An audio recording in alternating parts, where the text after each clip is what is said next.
Hey guys, what is going on? So today we are taking a look at Blackview's latest budget phone, the A80 Pro. So I have 4 gigs of RAM, 64 storage, Helio P23 I believe, and we're seeing this in a bunch of budget phones lately. A 4680 mAh battery, and that's pretty much it for the main specs. Let's open it up. Alright, that is a good presentation. Let's pick it up out of here, and alright, we get a nice little smoke black case over here, and I really like this case. Alright, the phone has 4 cameras, so this is a quad camera setup. I don't know if half of these are even real or not, but we're gonna find out soon. Okay, and in this box over here, here we have it. We have a screen protector over here, a plastic screen protector, SIM ejector tool. And what is this? This is our charger, and this is a pretty big charger actually. It does feel light, so I don't know if this is like a fast charger or what this is. And we get some headphones, which look decent. Alright, we have a USB-C cable, not bad. Alright, let's power it on.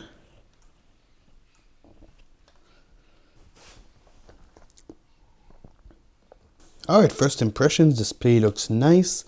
I'm gonna set this up and get back to you. Alright, phone is booted up. This phone actually felt pretty snappy. So I looked it up, and this doesn't have the Helio P23. It has the Helio P25. And as you can see, it's lagging even less. It's actually pretty snappy, gotta admit. We have our Blackview skin. This is not stock Android at all, not even close. So whether you like it or not is up to you. What I do like is the notification area.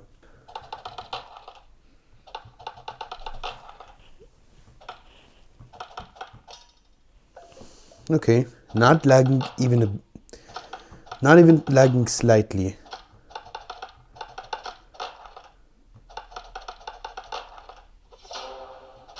Okay, nice. Let's try WindRider now. Alright, not the best frame rate. Let's try it again.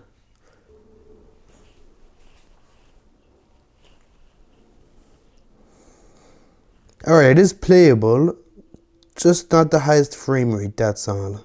Frame rate. Why do I keep saying it weird? Anyway, here we go.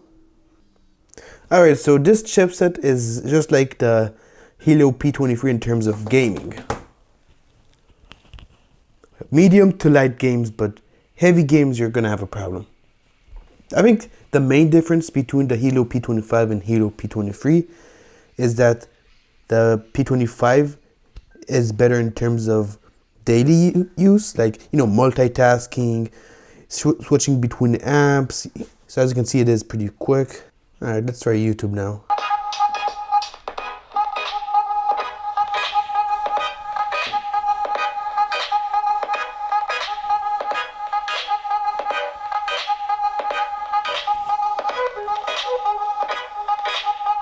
Okay, so the speaker isn't that bad at all. It gets pretty loud. The only problem is, there's actually 2 problems. Number 1 is it is a bit tinny. I mean, it's not completely tinny, but it is slightly, it's very slightly tinny. And there is distortion. So because it gets loud, there's gonna be a tiny bit distortion, more than I'd like there to be. So the speaker really isn't that bad at all. Alright, next up is the camera. Where even is the camera? There's no app door. Oh, the camera's right over here. That's weird. Alright. First selfie, yeah. Alright, let's go outside.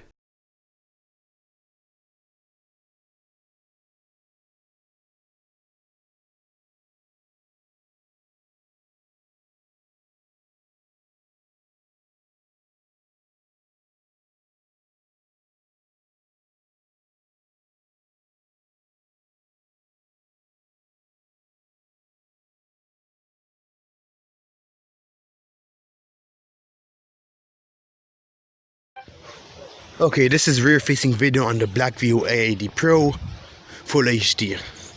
It comes preset to 720p. So when you get this phone, you gotta check the settings, make sure it's set to 1080p. And first impressions, not bad. Video's pretty decent, better than other budget phones we've seen. $80. Also, this phone cost me $80, so really not bad. And let's see if I can focus on this plant over here. And again, okay, wow, this is actually pretty nice. I could actually film something impressive with this phone if I really wanted to. Okay, this is front-facing video on the Blackview A80 Pro. This only tops up at 720p. We do not get full HD. And first impressions, I'm looking at this through the phone right now. Looks decent. I don't know how good this is gonna look on my PC, but the video on this phone, in short, is decent. For $80, you're not gonna be that disappointed. So I give it a thumbs up.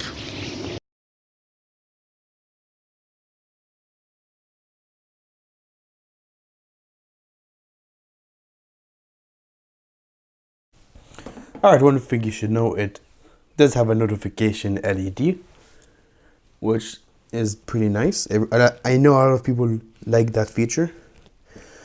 Anyway, I guess all that's left is to test the fingerprint sensor. 3, 2, 1.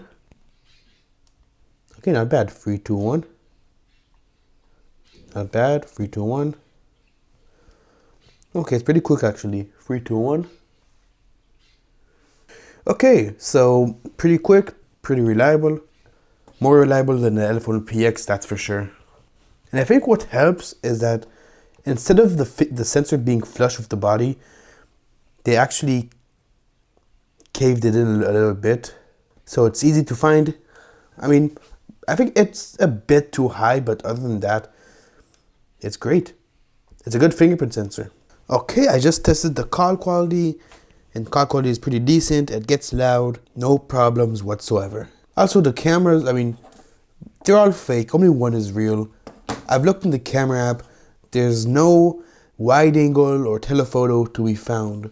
So, I mean, they're basically all fake. It's just for show. So, which is okay. I mean, it's Blackview. What do you expect? They make cheap budget phones. It's China. I mean, who cares? No one's gonna complain about it. Anyway, should you get this phone?